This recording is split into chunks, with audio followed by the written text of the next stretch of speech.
guys! So, nandito na naman tayo sa ating panibagong luto serye. So, ngayon, ipapakita ko naman sa inyo kung paano magluto ng pasta sardines. So, tara na! Simulan na natin! Ito yung mga sangkap na gagamitin natin. So, una, magagayat tayo ng sibuyas.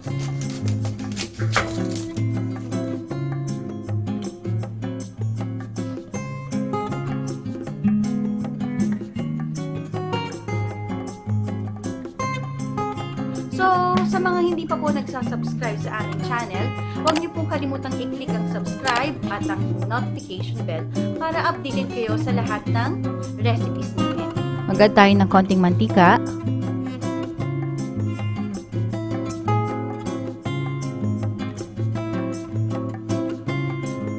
Then, ito yung pinapakuluan nating tubig para sa noodles.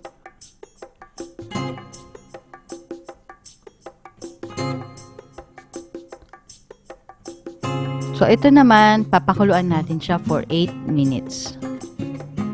So, make sure lang din na dapat meron na kayong nalagay na salt and oil para hindi dumikit.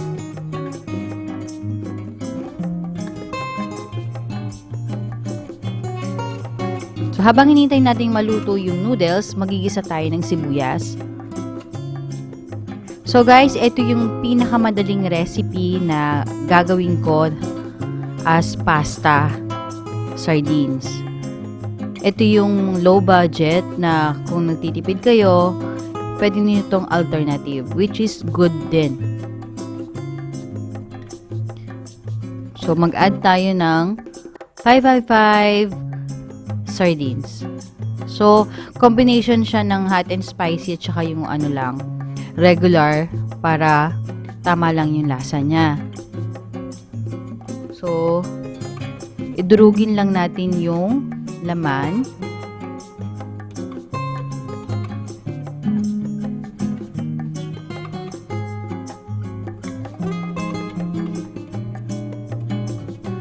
Sobrang easy lang nitong recipe na to, guys. And alam ko magugustuhan nyo tong lasa na to. Konting ingredients lang yung ginamit. And I'm sure na mabubusog yung mga tiyan nyo kapag na-try nyo tong recipe na to. So, mag-add lang tayo ng konting pepper.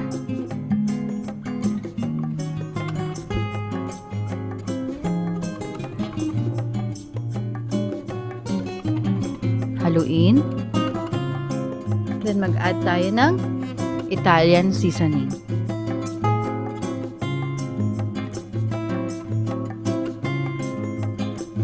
Pag-add natin ng Italian seasoning, mag-add tayo dito ng mozzarella cheese.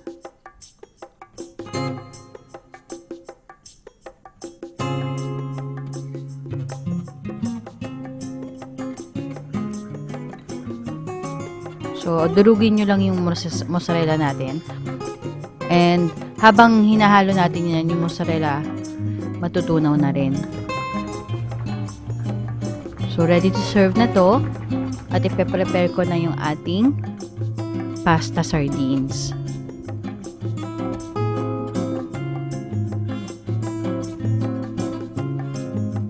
So, ayun na siya, guys. Ito na ang ating pasta sardines. Enjoy!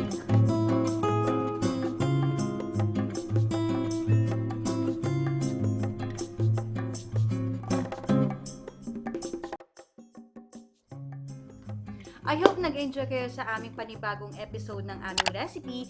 And kita-kits ulit tayo sa susunod na video para sa panibagong espesyal na recipe na naman namin. So, bye!